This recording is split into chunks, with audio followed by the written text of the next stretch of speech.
everyone, I am Rebecca from ChemKnits, and today we're going to do two different things that I rarely do anymore. One of them is going to dye some non-superwash wool. I mostly dye superwash.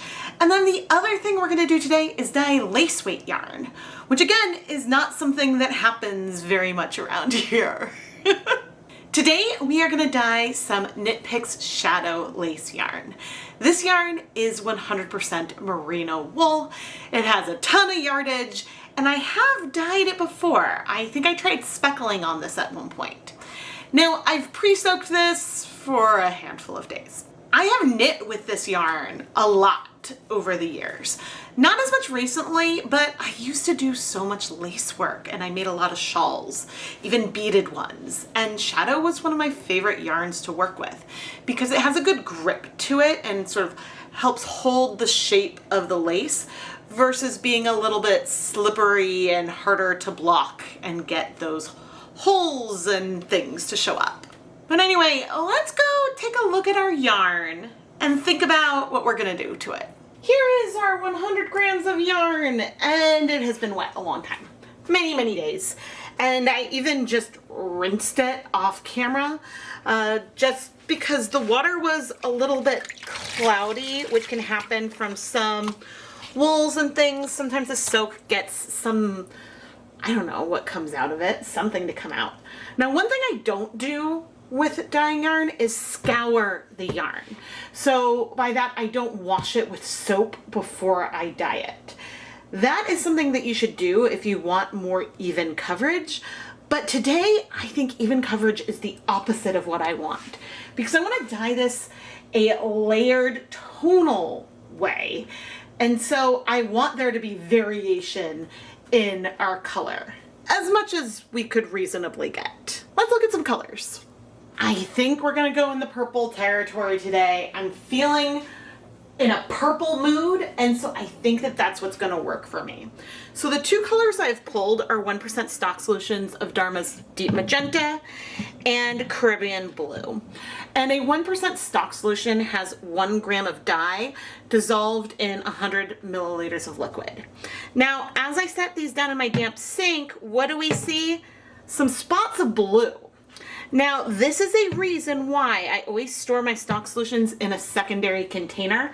They're inside their own plastic bin, just because if there's dye on the outside of the containers, we don't want to stain like a counter or anything else. So this is an opportunity to share that. But I'm gonna go put on some safety glasses and gloves, and let's go to our dye bath. In our dye pot today, I have 16 cups of hot tap water.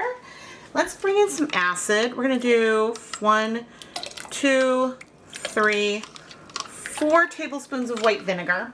Sometimes I like to add yarn and dye together before I add acid. And when you want more even coverage, that's what you would want to do. But today, I'm okay with less even coverage. I'm okay if we end up seeing pinks behind, if we see blues, or if we just get something all purple. We'll see where we go, but we're gonna start with our pink. And honestly, if I don't like the color, I can always add a third color or something in there. But I'm pretty sure I'm gonna like it. But we're gonna start with our pink because of the two colors, that one strikes a little bit faster. Or a lot faster, really. And we're gonna go small here today and measure out 1 tablespoon of this deep magenta dye, which is about 15 milliliters. Okay, I rinsed off the spoon. Remember that you can always add more dye, but we can't change our mind and remove dye from the dye pot easily. I squeezed out most of the water from the pre-soaked yarn, but a little bit is left in here. That's gonna help me get less even coverage with our pink. Because if I squeezed out all of the water, then I would be able to soak the dye in a little bit faster. But you can see that we're gonna still get really good coverage on it. I'm just hoping that there are gonna be some areas with more pink, some with a little bit less, for us to get tonal variation. And I think we will achieve that. But now I forget what I was starting to say. So maybe editing Rebecca will either pop back in or it'll come back to me. Now, we could have blended our pink and blue together and dyed it in all one layer. But why am I doing this in two separate steps? I have a lot of different videos where I've showcased mixing the dyes together to dye things in one batch versus layering them on one at a time. You're more likely to end up with a multicolored yarn if you dye it in two different layers. Because if you get a tonal yarn with darker patches and lighter patches of one color, and then you do that again with a second color, what's gonna end up happening is that you're going to see some of the dark places be in different spots and some of the light patches maybe be in different spots. So you'll have in any given area a different ratio of the two colors, which will then give you multiple different hues. I still don't remember what I was talking about earlier, but one other thing I did want to mention, safety glasses. I wear safety glasses when I'm dyeing yarn with liquid dyes because sometimes things splash and you want to protect your eyes. So I recommend having some sort of eye protection on when you're dyeing yarn. But anyway, I think I'm gonna wait and set a timer for 10 minutes to go back and check on the pink layer. We're not looking for all the color to be in the yarn, just most of it. Okay, we have a little bit of a boil going on here. I'm gonna reduce the temperature. Now, you don't want to boil non-superwash yarn. It could felt. This little bit shouldn't cause a problem and should be just fine. Oof, this pink is so pretty and all of it is in our yarn. But see how we have some lighter patches and darker patches? So that part worked. But now we need to add our blue, and I want to set the pink yarn aside while I do that. Okay, this will not give us the most purple to do an equal amount of blue. Once again, I have rinsed out my cup, or the measuring spoon. So that was 1 tablespoon, 15 milliliters of blue, and now I'm going to bring our yarn back in. I have done a lot of color mixing over the years, including with these colors, with these two colors. And I know that if I wanted the most purple, I would want to do probably slightly more pink than the blue. This is going to give us a very like blurple kind of family, but also I'm okay with that. I don't really mind. Now, one of the reasons why we removed the yarn, added the blue dye in before adding the yarn back in, is that if I just took that little bit of blue dye, poured it on top of the yarn, it would be harder to distribute it all over because some of it could strike where it was poured because it could come into contact with some yarn before the rest. So you definitely can do that. You can pour the color in and then move things around. But if you want to distribute the color more all over your skein, then I recommend removing the yarn before bringing it back. But already, I don't know if you can see, but I can see some different tones in here. And I am very, very excited. Okay, I'm gonna set a timer for, let's do 15 minutes. I don't expect all the blue to be in the yarn, but we'll check in after 15. And the reason why I don't expect all the blue to be in the yarn after that period of time is that this is a color that may not exhaust on this yarn base. This Caribbean blue is a color that is way slower to bind than the pink, which is also why we started with our pink. It's been 15 minutes, and what you may not know is that I've been living in my own little musical world, walking around singing everything I'm doing, and no, I will not sing an episode of Dyepot Weekly, because no one needs that. Okay, after 15 minutes, almost all the dye is in the yarn. But check out that gorgeous variation. We've got the pink and purples and blues in here, exactly what I was wanting. I'm gonna go ahead and leave our yarn here in the dye bath for an additional 15 minutes. If what we end up with is that light color of blue left in the pot, I'm totally fine with that. I have no problem with that. But again, 15 more minutes and I'll be back. Not singing. I really cannot sing on key. All right, I'm gonna turn off the heat and we're gonna remove the yarn. Now with blues, like Caribbean blue, my instinct used to be to leave yarn in the pot to let every last bit of color bind. But what I have found, so try to carefully bring this up and not tangle anything. What I have found is that if with Caribbean blue, you let that last little bit of blue bind to your yarn, then you are more likely to deal with bleeding in the washing stage. Oh, this is gorgeous. And hopefully we won't see a lot of blue bleeding. But anyway, I'm gonna set this aside to cool completely because we don't wanna wash non-superwash yarn while it's hot. I always recommend that you cool all yarn before you wash it, but I'll see you when it's washing time. Let's wash our lace weight yarn. And this color is gorgeous. It is so me.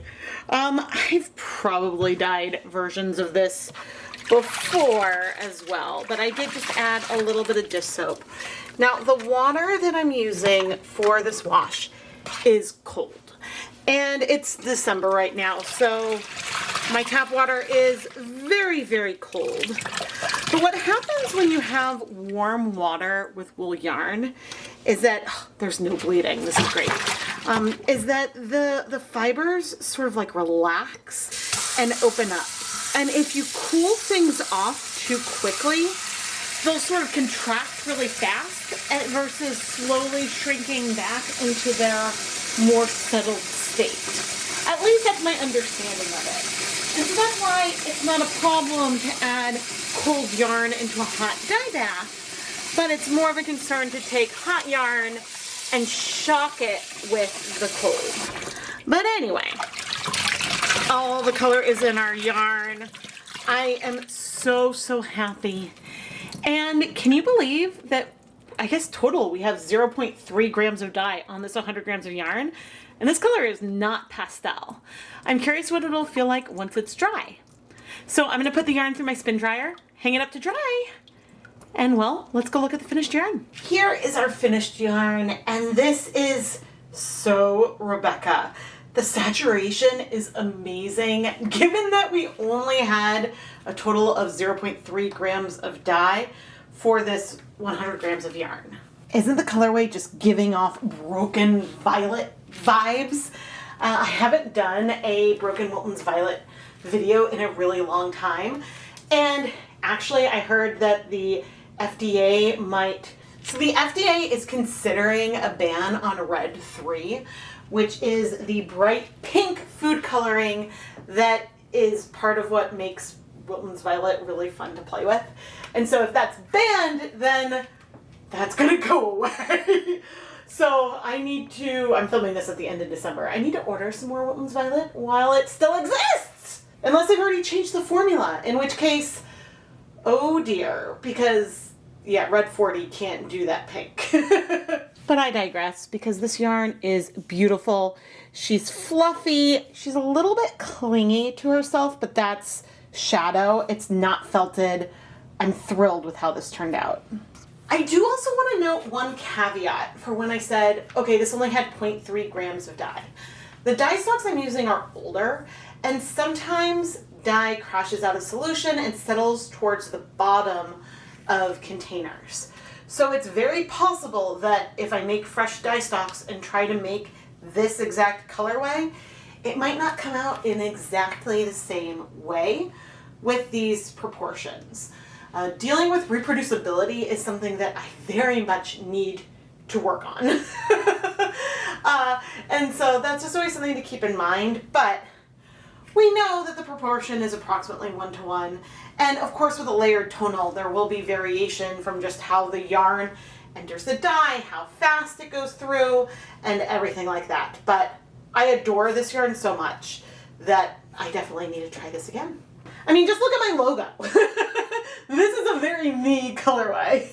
880 yards seems like so much, but you can make a really wonderfully sized shawlette or shawl with this amount of yardage. And so there's a lot that you can be done. And for all it's variegated, I think that the colorations are subtle enough that you could do lace with this and the color isn't going to overwhelm the stitch pattern.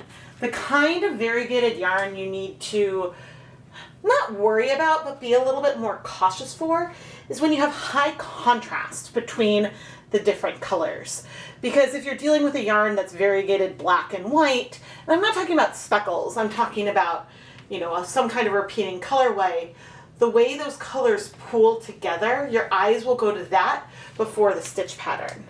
But as long as there isn't a high amount of contrast, you can get away with having a lot of colors in your yarn and your project really shining. I am Rebecca from ChemKnits, and please let me know what other types of techniques you want to see me dye specifically on lace weight yarn.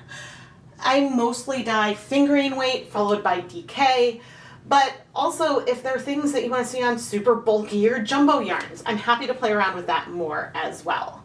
And if there is something that you want to see me dye that isn't something that I typically specifically carry, feel free to become a ChemKnits lab partner and reach out to me in advance because I can special order yarn for a lab partner to play around with something very specific that you have in mind. Just reach out in advance so we can see what I can possibly get. And of course, subscribe and turn on notifications so you never miss a new video. Thank you so much for watching.